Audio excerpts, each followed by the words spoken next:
Welcome back, everyone, to the grand finals. It is now time for game number 2 here at the Mall of Asia Arena for this best of 5 rather, between Team Liquid and going up against Wings. Wings currently leading 1-0. We talked about the first game a little bit, talking about the draft, of course, the strength. Wings kind of pulling out the keeper of the light, maybe catching Team Liquid even off guard, just because that's not a hero you see too often anymore. What do you expect now from Wings then? I mean, we talked like earlier in the day, we were talking about how Wings is always the more reactionary team in the draft, and then in that last game in the semifinals, they started changing it up. And this time again, it also seems like they got the better end of the deal. Wings have learned from the mistakes of their first loss versus Liquid, as well as I think even Empire's loss versus Liquid. Empire tried to fight it head on, fight fire with fire. Let's outplay them in team fights, out execute them. They were pretty close, but at the end of the day, Liquid's strategy was better, and instead they've completely shifted gears. They went for the keeper light strategy, which is just completely different. You don't actually have to out execute them in fights just because they drew them around the map so well. Okay, Winner, what about you? I think that they are understanding their strategies better, when to choose what type of strategies against what. That's really important, especially for the keeper of light. You have to use it at the right timing. So I think with the more games they play, they understand themselves better.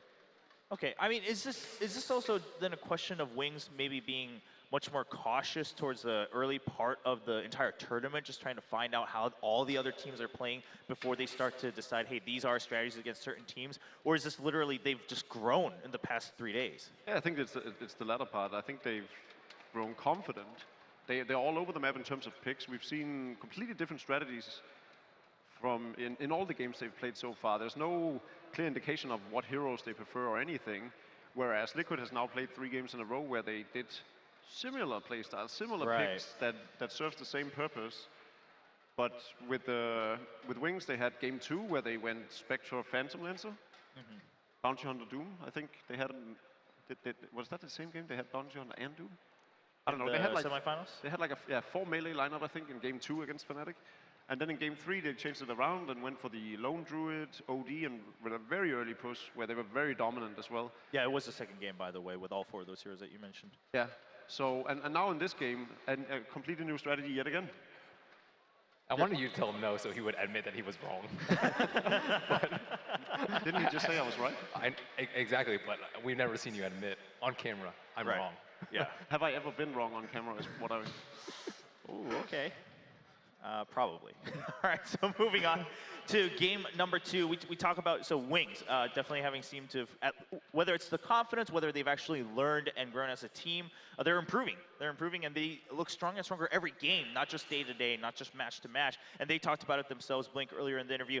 Now, from Liquid then, we kept mentioning how no matter how strong they are, they have a pretty set style, even though it might be different picks. Do you expect that to change? Or if you want to see it change, how do you think that would happen well right now within a best of 5? Maybe prioritize another hero other than Beastmaster for mind control, because the way you pick your draft, if you decide Beastmaster or Prophet, you have to build a draft around those heroes. So maybe going for much more lane dominance with Prophet, you can play more fast pace. You don't have to wait, oh, I need level 6 on my Beastmaster before I can actually move. I need someone else to actually dictate play. So with Prophet, you have much more tempo in the laning phase with the TP. Jacob, what do you think? No, I completely agree with Winter, but I don't think mind control was the issue in this game. I think it was more so the draft, how you end up with one position. I'm not saying it's the issue. I'm just saying that overall, like, they could use a whole different strategy if mind control is on another hero. Yeah, but I think Beastmaster can still fulfill the role in that strategy, because I think he's so versatile. You know, he works well in push strategies, but he's equally good in whether it's objective-based map control or ganking strategies. So in that regard, I don't think Beastmaster is the problem. Nature's Prophet, of course, fulfills a role that no one else can just because of how strong Teleport is. It is banned out, though. Yeah, well, take a look at this. We do see the Bat Rider being banned out. Oh. And that means the Earth Spirit goes through. Team Liquid chooses to use one of their bans on the Bat Rider, and Wings didn't want to deal with the Bounty Hunter. Now, we talked about this earlier, right? How they've, I mean, to some people's opinion, Wings have made this mistake before of letting this Earth Spirit through to Team Liquid. Do you expect it to change this time, to see a different result? I mean, we talked about how Earth Spirit definitely played a big role in that game in the group stages. I think Ben mentioned before, like, you want to have a way to deal with the Magnetize. You can drop around the Earth Spirit, like have Witch Doctor, for example. Juggernaut. Yeah, Juggernaut. Like you can prepare for what the hero provides in teamfight, and you have to expect the early game pressure on your mid laner, especially for the Invoker. They underestimated it last time a lot, though. I think they had Wisp and Juggernaut Yeah, to they, try and deal they with need it. a support that can actually help the mid lane more. Okay. Well, Wings, I mean, they definitely would have known this is coming, so they're going to go ahead with the Invoker and take the Beastmaster for themselves after giving over their Spirit. This is their bread and butter. Oh, this is really MVP, like MVP. How MVP will play against an Exor Invoker. They have a roaming hero early, a roaming support, and then they have PL against the Invoker. Yeah, most pro teams consider Phantom Lancer the counter in the middle lane against Invoker now, just because of that spammable Phantom Lancer, and especially with, I think Earth Spirit is your dream scenario. So what do you think of it? What is your own personal belief of it? Vegetables Esports Club is very professional. All right. Well, moving forward to the second phase here in the draft for game number 2. Sven being banned out for now. OD also. I mean, what? This is just absolutely just given how the opening went, a very different draft from game 1. What do you expect to see going forward for Wings from here on out? They need a support that's really good in the lane, I think. They have to be able to help the Invoker and roam like someone. They could do Tree, I think. Treant Protector? Yeah, Tree and I've seen them pick Invoker Beastmaster like countless times. Those are their like opener that they pretty much can run with any sort of strategy. It's pretty good. Yeah, it's pretty good. Can't go wrong with it. They could also go for the Lone Druid. That was all the craze on the... How about the Chen? You can push and you can help the Invoker. For Liquid? No, for Wings actually. Yeah, well, in my opinion, Chen is always good. Okay, finally speaking your own mind. Good to know, Jacob. Well, both teams taking their time. Chen is always good and Drums is always good. Pretty Yeah. much. We had a Okay. discussion in the back about which did. hero the Drums was worst on. I think we agreed that Tinker was the worst. Tinker, Storm Spirit, maybe Techies, but running in with Sacrifice. I mean, you're really pushing it at that point. Definitely, even I can tell there's definitely some other items that can help with that better. If that's Also, your plan. there were people who suggested other stupid things, who kept on bringing up heroes that has summons, Yeah. but summons just make drums so much better. So we, All right.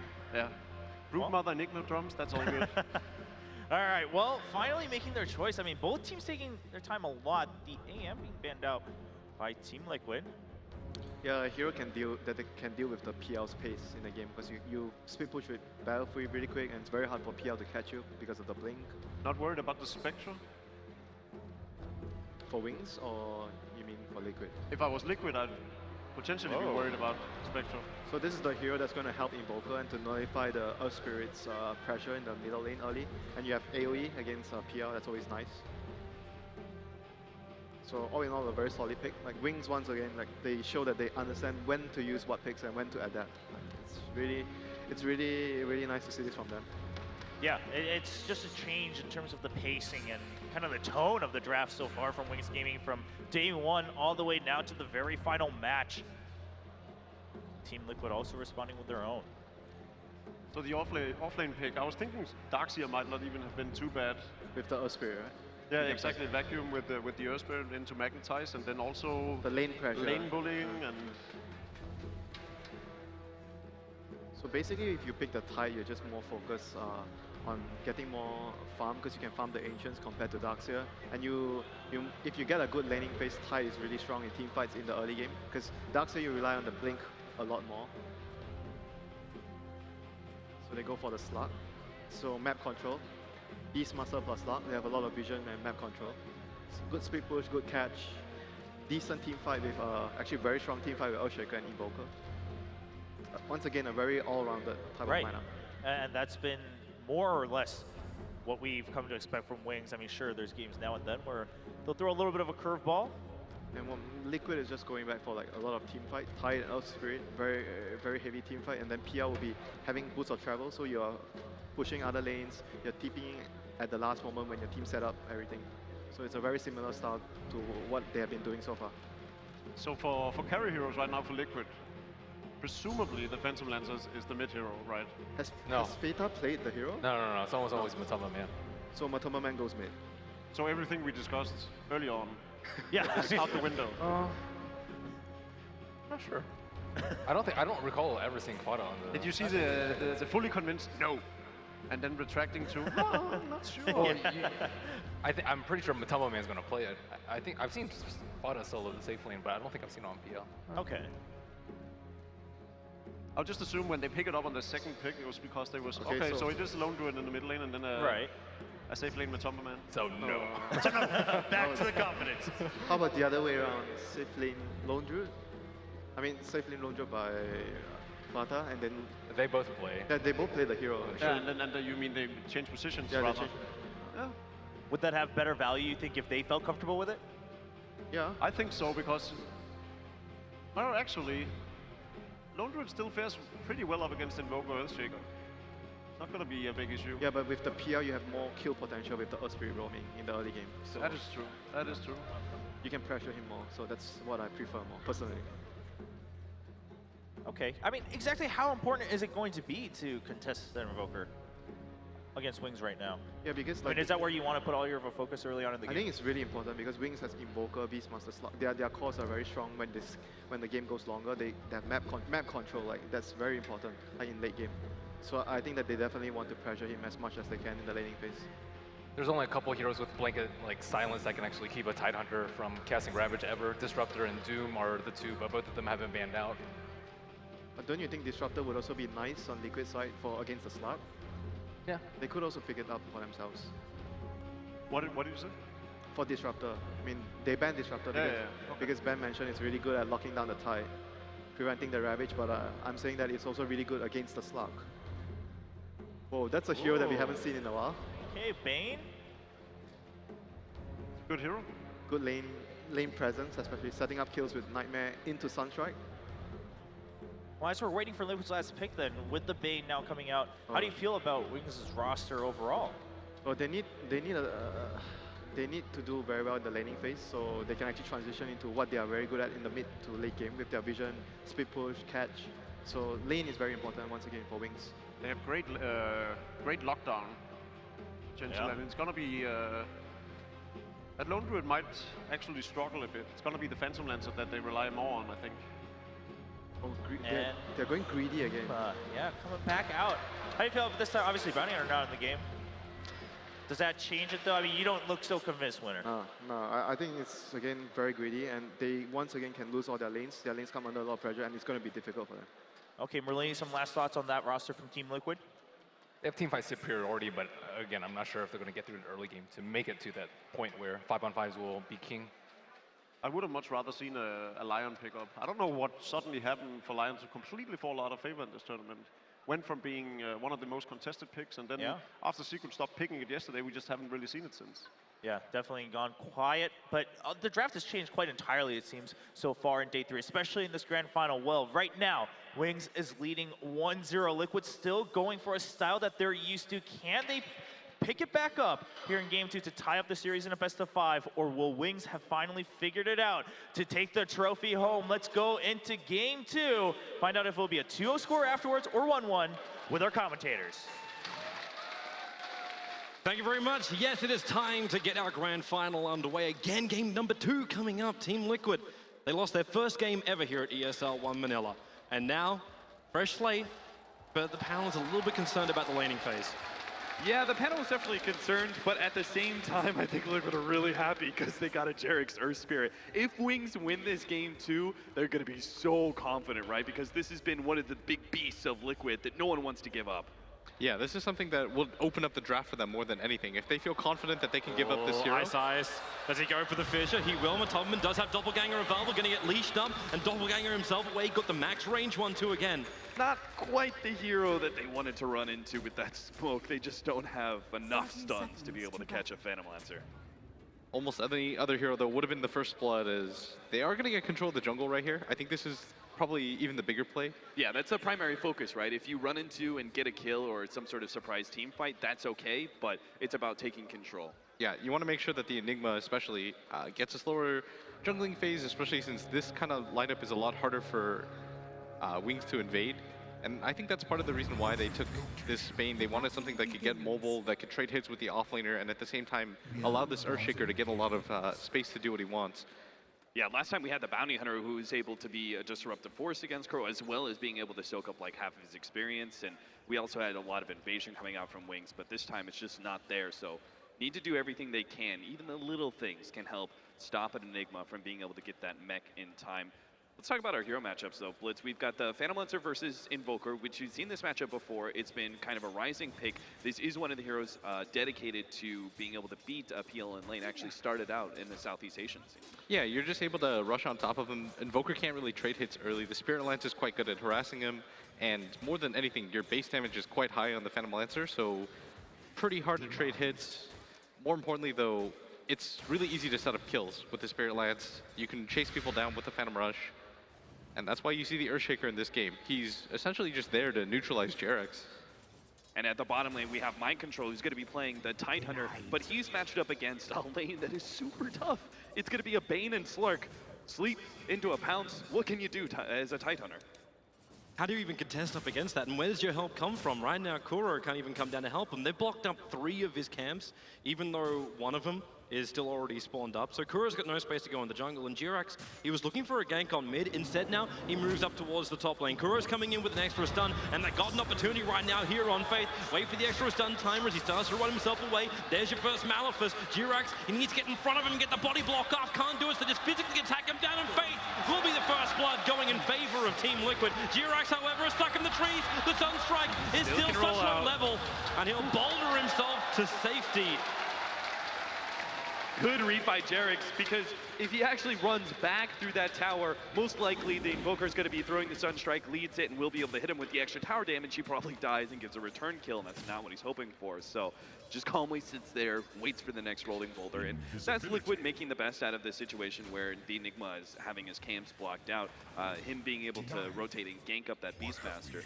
Part of the problem is going to be is that between the Enigma and the Earth Spirit, they're looking to try and jungle and also gank mid lane. The Beastmaster gets a lot of space, but Liquid putting pressure. It's happening again. You can initiate down on bottom lane over on Mind Control, but he's just so tanky. And Mind Control, okay, with the Fidget block, consumes at the Fairy Fire. He's dropping down very, very low. At the same time, up on top lane, you're actually going to lose Faith to the 3-man gang. So both safe lanes were able to find the pickoffs on the off laners.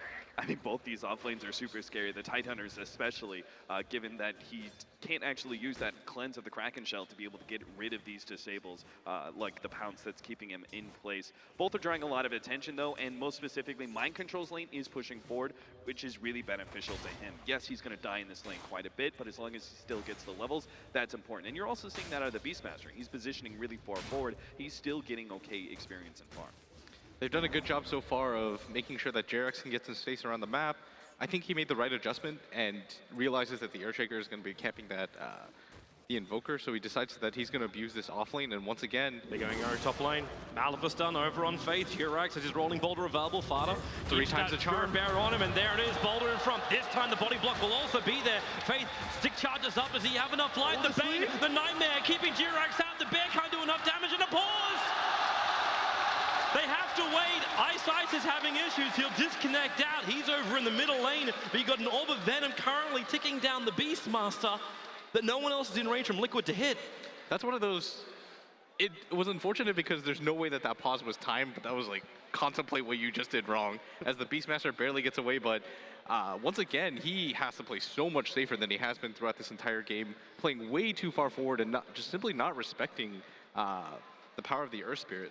Yeah, Innocence was also really good in being able to rotate top if this Beastmaster is going to be playing so far forward, which we can agree he shouldn't be that far forward without backup.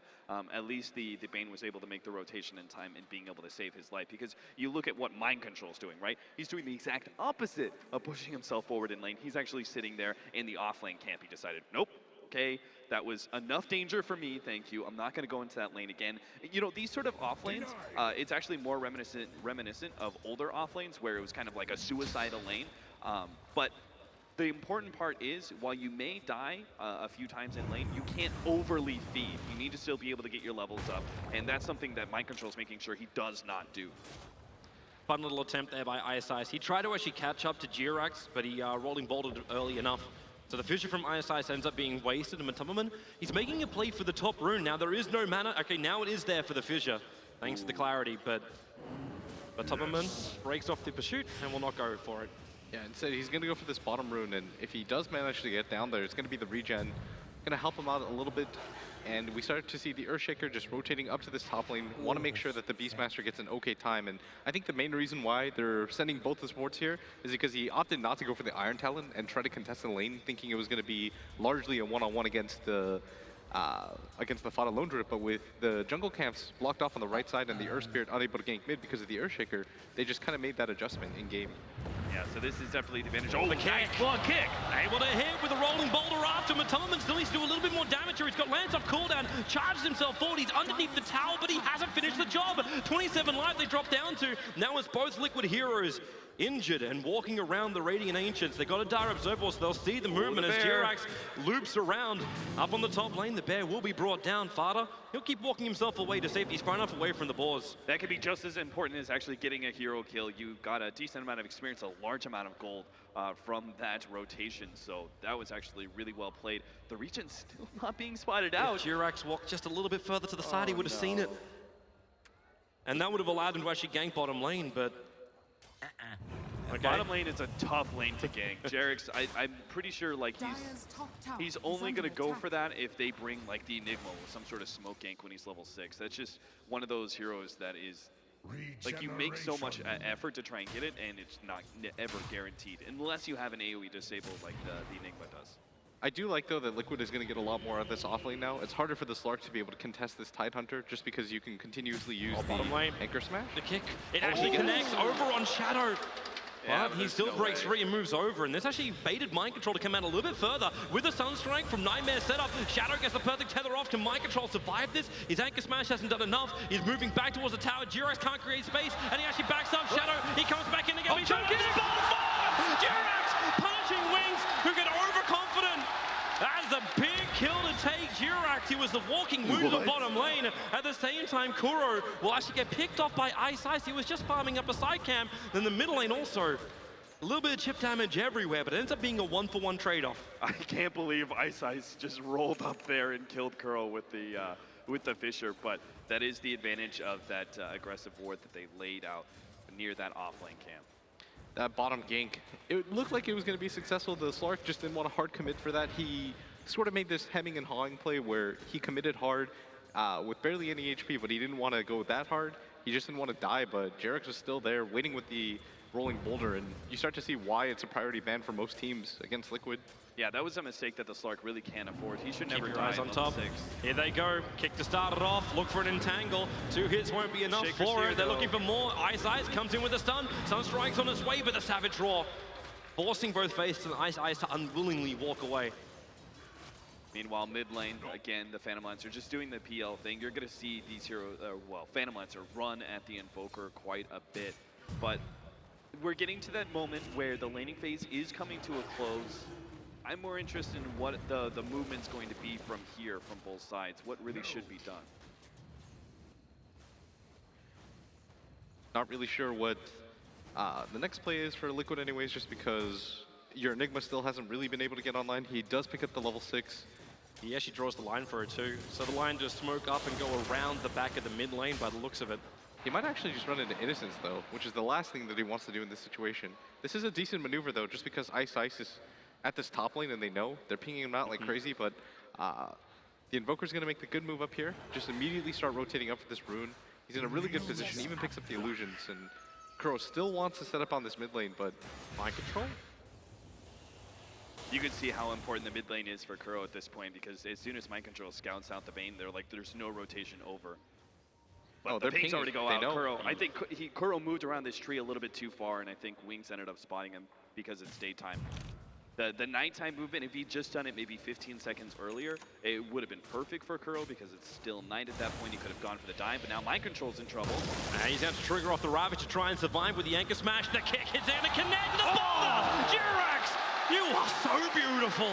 Find the kill over on the Slark. Ice with a finish, however, again, a rebuttal kill. Taking out Mind Control on that, bringing that Talent down, and that's the first Ravage blow that we see this game.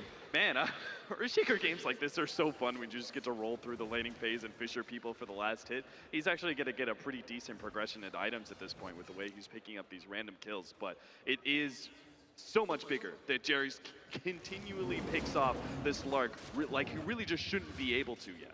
Yeah, you're going to be incredibly happy with those kinds of trades where Earthspirit's going to get a lot of experience because he's in the region for those kills. He's setting up kills on the Slark and just slowing down his timing, whereas if you look on the flip side of things, the Lone Druid completely untouched. He already has 2 kills. He's got the Midas completed. The Slark looked like he was going to go in a similar direction, but with an equivalent amount of CS, not nearly close enough just because of those deaths. 10 minutes in, I would say that this is about the point where both teams are going to be trying to prioritize taking a little bit of objectives. Liquid have a lot more capabilities thanks to the Lone Druid pick. It does seem to kind of fit Liquid's playstyle.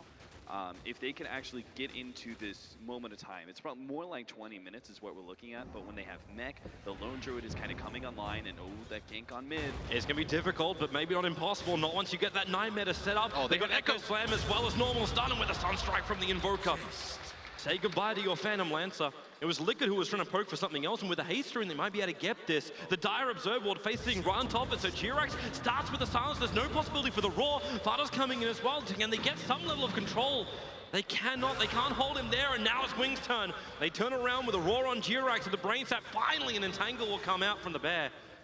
As Team Liquid just have to back off the top lane. That is the one big thing. Like we really feel that Earthspirit is one of the strongest heroes in the game right now. But just because he has this really long initiation range and incredible disables, he is a little lacking on damage. So you could see it in that situation right there with the Beastmaster. Mind control. Wasn't even that close. Fissure stunned. They're going to look for the leash as well. That damage on the Shadow is high. The Sunstrike's coming in, but Mind control reads it. Ilanka smash again. Now in comes Kuro. He can black hole through, but it's too late. Shadow, no!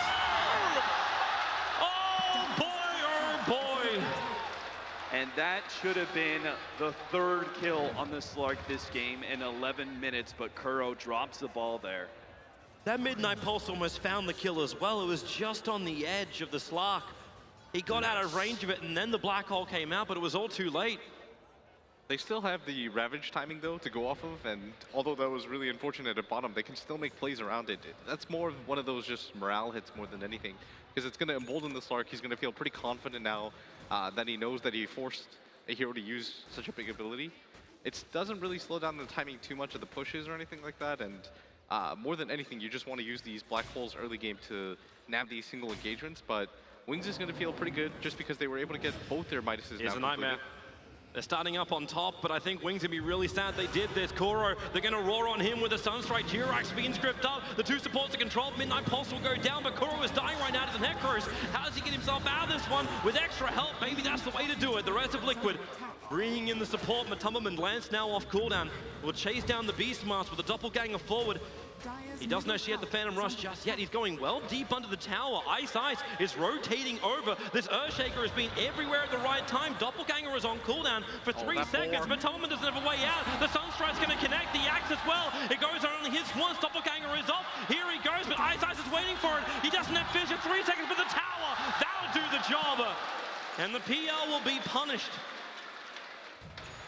Matumba Man, way too big a move for his britches there. That was not a play that he could afford to pull off there. With these small individual mistakes that are being made, Blitz, you know, the call was right. That the fact that the bottom lane engagement where they messed up the black hole, that was not really impactful to Liquid's strategy. But if they continue to make these kind of mistakes, it's really going to mess them up. It's going to slow down their timings by a rather large amount. And then you start getting into the danger where the Slark can reach his carry point in time before Liquid are able to take too many of the objectives that they're searching for. Yeah, I think the biggest difference with Liquid in the last 2 games as opposed to their tournament run so far is oftentimes when they get aggressive, they're used to these moves working out.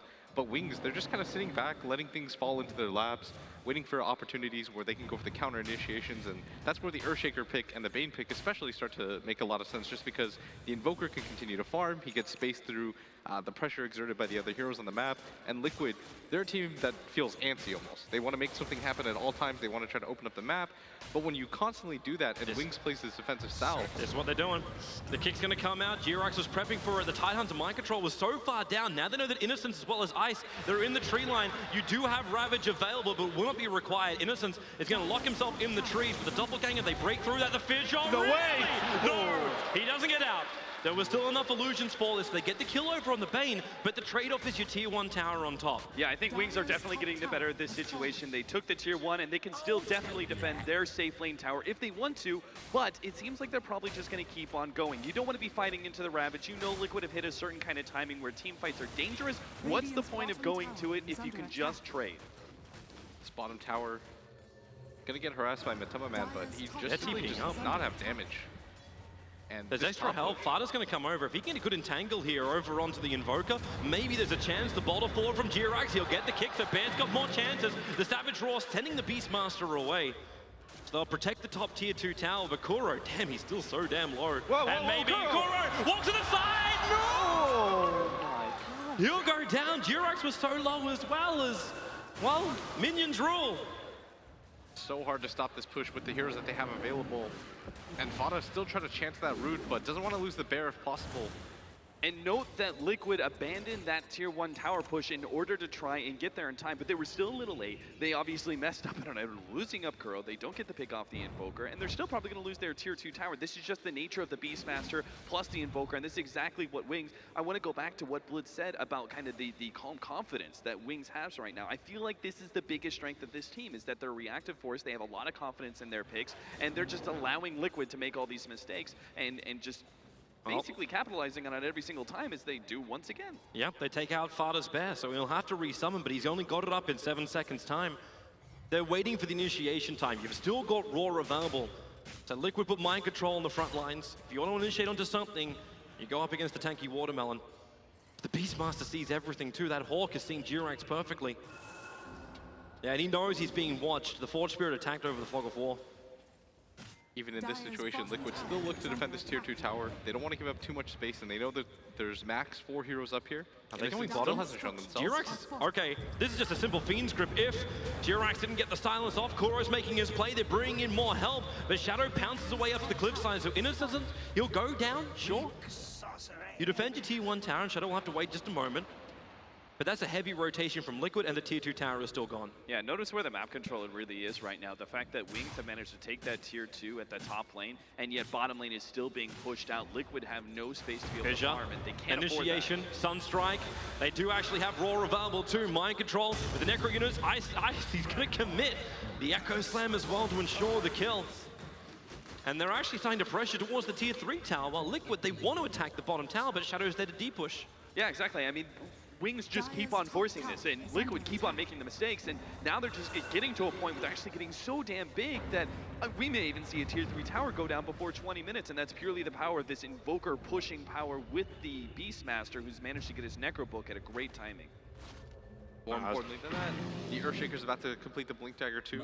Just 200 gold away, and Ice in both these games so far has completely dominated the early game for Wings. This style of play where he was able to just camp around, make the adjustments, try to find opportunities. Of course, it helps when he was able to just last hit Fissure 3 or 4 times, but they're going to be incredibly satisfied with this Blink Dagger.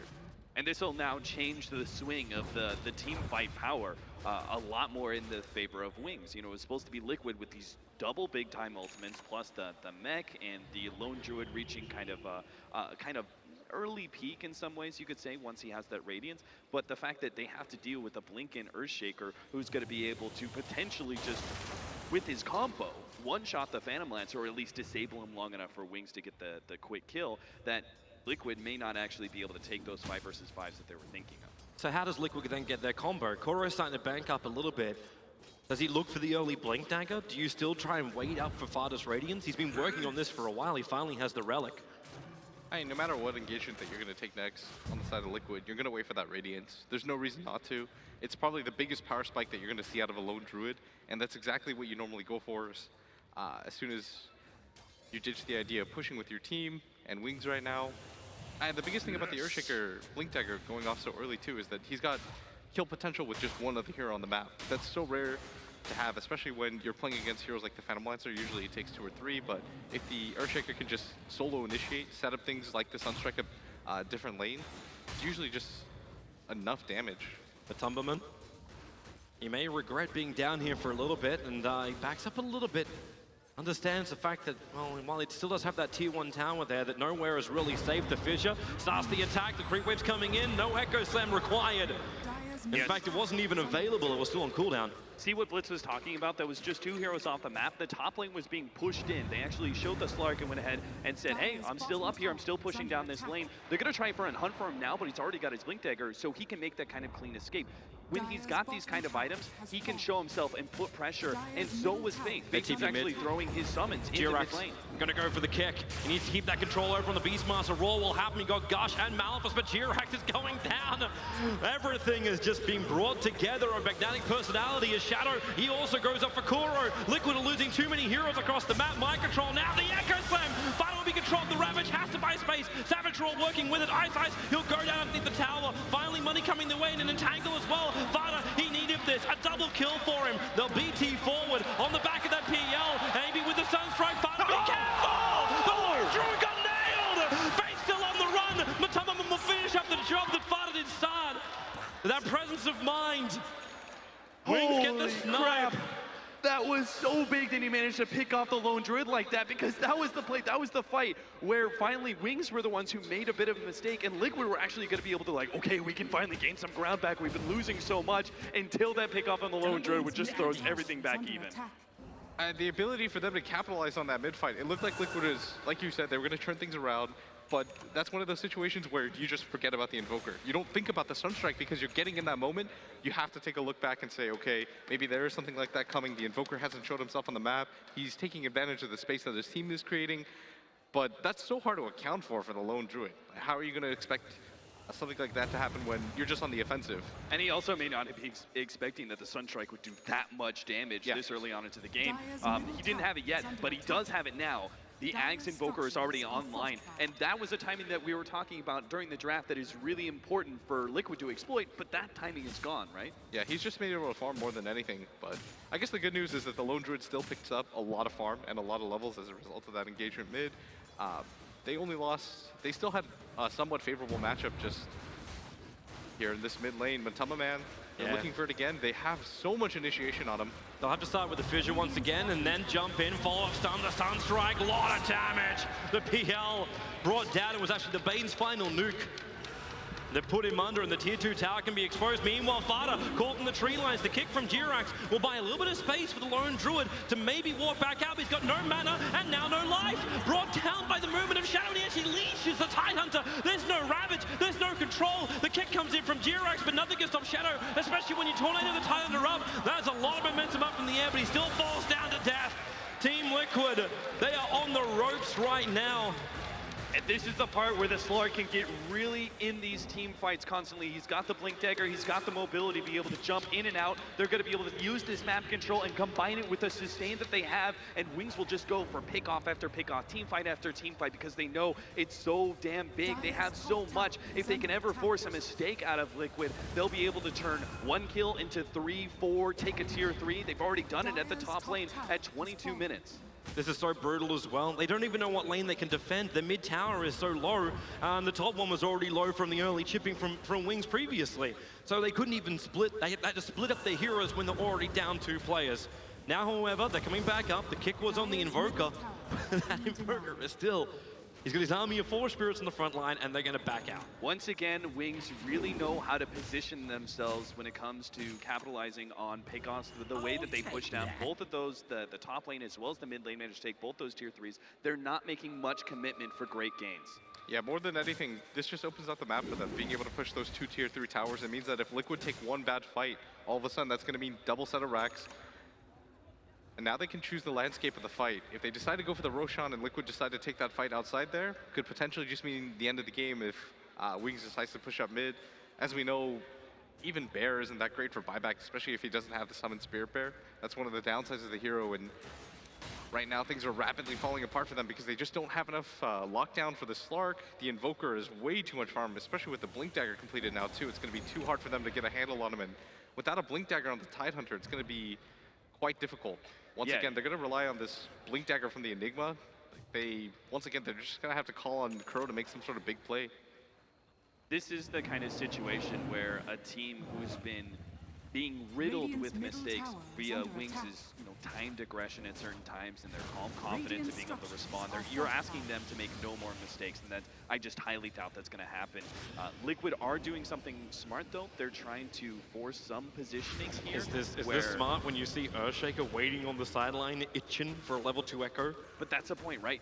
It's just impossible. Dota is a game of mistakes through and through. You can't ask 5 different people operating independently to not make a single mistake in positioning. So they know that the mistake is going to come, but if they can have that mistake on at least near the river, maybe in somewhat of a neutral position, maybe Wings, when they find that opening, they take that kill, they're not able to immediately go high ground and take a lane. Ice jumps in, goes for the instant Echo Slam. You do have the follow-up silence on him, but the Sunstriker still will connect over on Kuro. He's so low, but Ice ticked down, but you've got Shadow instantly there for the rebuttal. Team Liquid, do you want to try and push for more? The only opportunity you've actually got is Innocence. With that land spore, but Tubman does have Diffuser Blade, a charge is available, and he goes through Innocence pretty quickly. That gives a double kill, actually, to Kuro's Enigma after death. And that's the second time, actually. I think there was only 2 really big mistakes here by Wings. In fact, I'm not even sure if they're that big. They're relatively minor, but it does allow Liquid a small opening. First time was mid at the tier 2, and this time it's the jump in by the Earthshaker. Liquid being able to get those kills are going to be able to gain something if they can get Roshan, but Earthshaker knows how important that is for Liquid to make. They find an opening. They found the Earth Spirit. Jirax in trouble. Can he get out of this one with 1 charge? He will not survive. And it really didn't cost them much to be able to recover from that. I mean, an Earthshaker buyback when he already has his Blink Dagger, that doesn't mean much. And Wings, they've got great Roche-taking heroes between the Invoker and the Beastmaster. Liquid, I think this is their best opportunity. I'm not sure Can they stop it? if it's better for them to fight into this Roshan pit or wait for a high ground push. I think part of the issue is just that because the Tidehunter doesn't have that Blink Dagger, Wings knows that they can always disengage no matter what happens. Unless the Enigma gets some sort of crazy black hole, but he's showing himself mid. They've got a lot of different ways to deal with that with the Earthshaker Blink Dagger. Almost no way for Liquid to open up into that fight. And most importantly, how are they going to get vision? They don't want to send the Bear in there just in case he gets stunned up and dies. At that point, it's even worth it for Wings just to go for the Roar on the Bear, take him down once while you're going for the Roshan. You deny all vision to Liquid at that point, and even if the Bear had buyback money, what could you do without your Bear twice?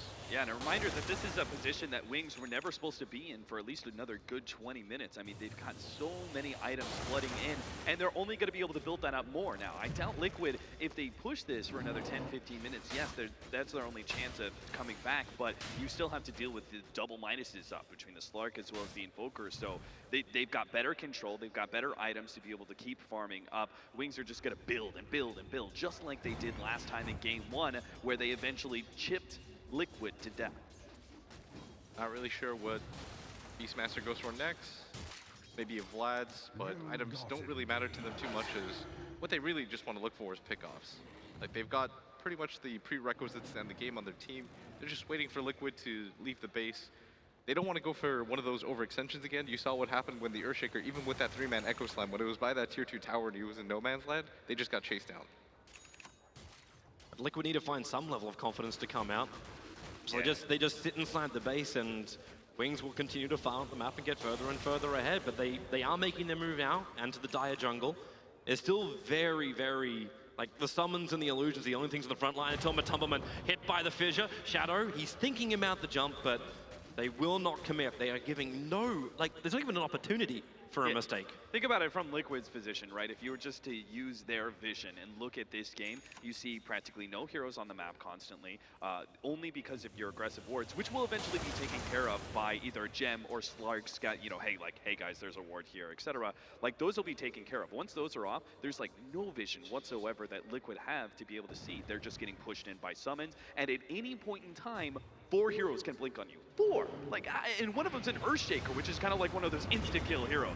And all they can really do to get any semblance of map control is do what they just did, push out with the lone Druid Bear, try and do something there, and that immediately gets destroyed by the Invoker.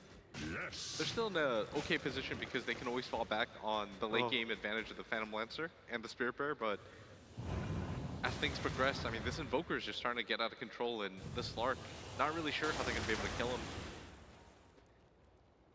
He just looks immortal at the moment, but here comes Liquid.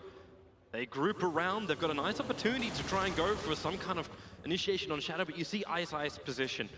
He is exactly where he needs to be, just in the tree line, off out of vision of Team Liquid, and now there's your jump over on Mind Control. The silence there from Jirax, but Shadow just dark packs it off. And Ice, he's he's so looking good, for but it. no, Oh, he's Matubman, he jumps in, there's your Echo Slam. Tornado will fly through, but the Earthshaker's already going to go down. Mind Control being focused, he just wants to TP out, and will he? No! Not successful, so close, and the Raw's on Kuro. You're going to lose both your big AoE controllers for Team Liquid. Matubman is going to get out just in the nick of time. Back to base, war. Everything's fine. That's if you're Wings, because you're in a great position now. Oh yeah, Wings are very happy. I mean, they just managed to get the farming Enigma as well as the 3 position from Liquid for their 2 supports. It's not the fight they dreamed of, for sure. And it's not probably the nastiest fight that Liquid has encountered just yet, but it is another small opening where Wings might be able to get a Raintrax here. They're gonna go back in. Shadow's just like, yeah, I'll take this. I still got Aegis. Oh, what's the Matubman really going to do to him? Like, okay, you can burn off a little bit of the mana. The racks actually had to be fortified, but up on top lane, you've now got the Beastmaster attacking into the melee racks. They're being poked and prodded on all sides unwillingly. Maybe if you can get an entangle, there's 2 attacks into the Savage Roar, which actually didn't even connect on Faith. That's a gem. Oh, the Aegis is down. They're going to be able to play. Oh, but no, the Fisher! Kuro, there's nothing else to really follow up, however. Shadow as well as Ice, they're all over it. And Shadow will keep going for the kills. Jumps forward, now away up on top lane. Fada, he's going to go down to the Invoker. He was locked inside the Ice Wall. Ravish be committed. They need that damn kill, but Shadow, he dive backs, but it's too late. Innocence will also drop the Fissure. More space being created. The feed's great, but Tumba! There it is. He's able to find the pick.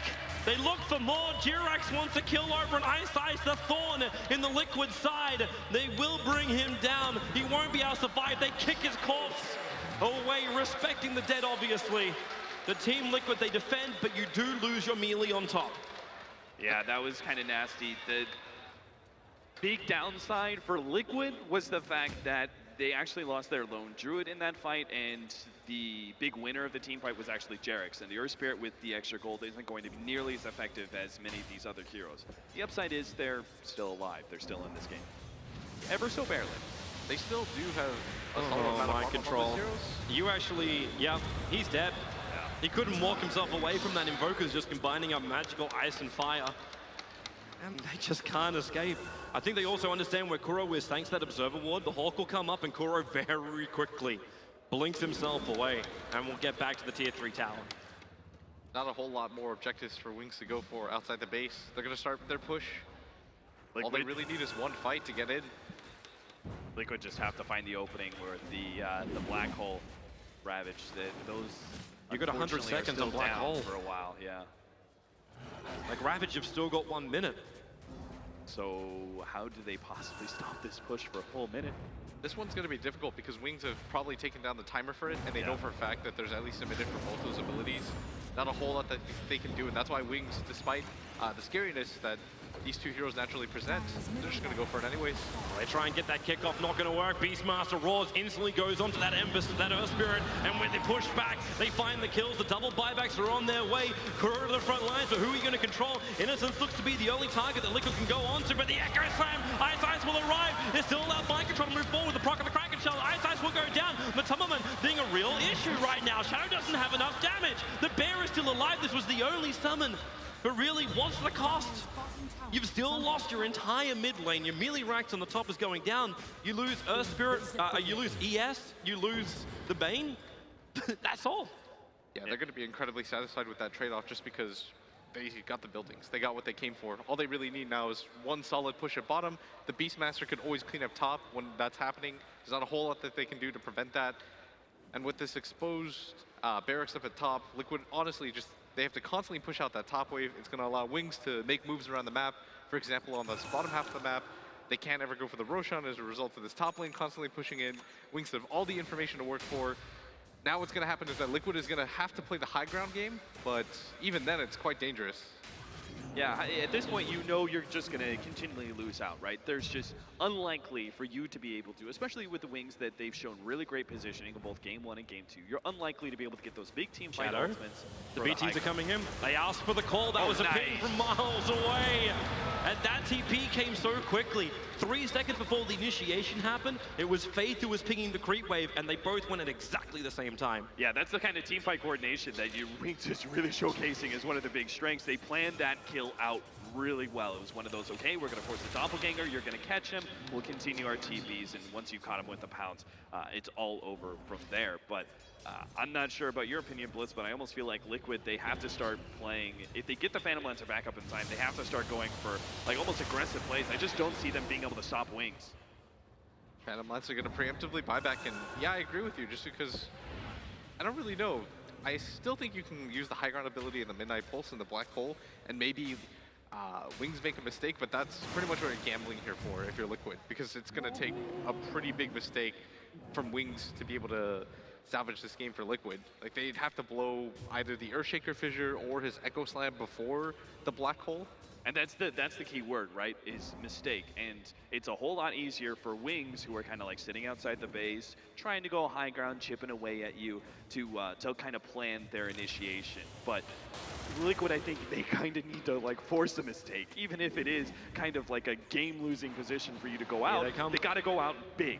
Here they come. The smoke out, all 5 heroes. The one time when the Creekwave's not pushing inside the base, so well, Ice Ice, he actually burns the smoke on Kuro right underneath the observer ward that was still in the lane, blinks away, and the smoke will fail. So well done by him. Oh, maybe they find the opening. That kick hits on Ice Ice. They have to magnetize him up so he can't just Echo Slam and control him. Any kind of pick-off will work, and so maybe this smoke isn't a complete failure. The Earth Spirit, again, style points for the kick. Okay, you've drawn out the game for another minute. That's essentially like Liquid, I'm not even sure if they're thinking about the long haul right now. They're just thinking about step by step, inch by inch, how do we prolong this game, and just, you know, you don't think about how to end the game, you think about how to just You try and put the 20K deficit of gold in the back of your mind and 14K for experience. Yeah, a few more of those and maybe Liquid. Now the Raw, they go over on Kuro. That deafening blast, the mech will keep him alive a little bit longer, but the Invoker, he's such a cannon with the Sunstriker mind control. The damage is too much. He can't run himself away. The Ravage, however, it'll hit. Maybe they can turn. Matalaman's got space. The kick will fly through with the BKB to protect the Shadow for the moment. Innocence can't really find a good target. He's going down. Matalaman's walking over them. BTs is bringing in extra help. Invoker ball back into the game, but Jirax kicked him once again. The Bears focusing on him. They need to keep that Invoker out. This fight. This could be a Shadow right now. The PL, they find another one. They just keep going. The Fissure. Ice Ice comes in with a kick again. Jirax just keeps going to work, but the Beastmaster, he wants to go in just a second. 5 seconds till Roar's off cooldown. Holy cow, I can't believe Liquid actually had the control to be able to stop pursuing for that Invoker. That was such a hype moment that they forced the buyback. They almost killed the Invoker again. They had the chance to pursue, but someone made the call. I'm presuming it's Kuro. Back the hell out, guys. We're getting way too deep. I think most importantly about that, it was they had so much self-control not to use the Ravage, even with 2 heroes hitting them. He said, not this time yet. The BKBs are still active, but as soon as they're down, there with the Ravage, they're instantly able to pop the Invoker, who is way too aggressive because of that BKB. They still are going to pick up the Aegis, and this is going to go on to the Invoker. And Liquid aren't out of the dangerous territory yet, but they picked up quite a bit of farm on Matema Man now. It's almost like they're tag teaming their ultimates. Like, we've got Ravage for one, we'll have Black Hole for another. We've still got some pause for concern for Wings, and Matemaman just keeps getting bigger and bigger as time goes on. Yeah, it's pretty nasty, right? The fact that Liquid, even when they win some sort of like really crazy, the fact that they came out of that okay was insane, right? Yep.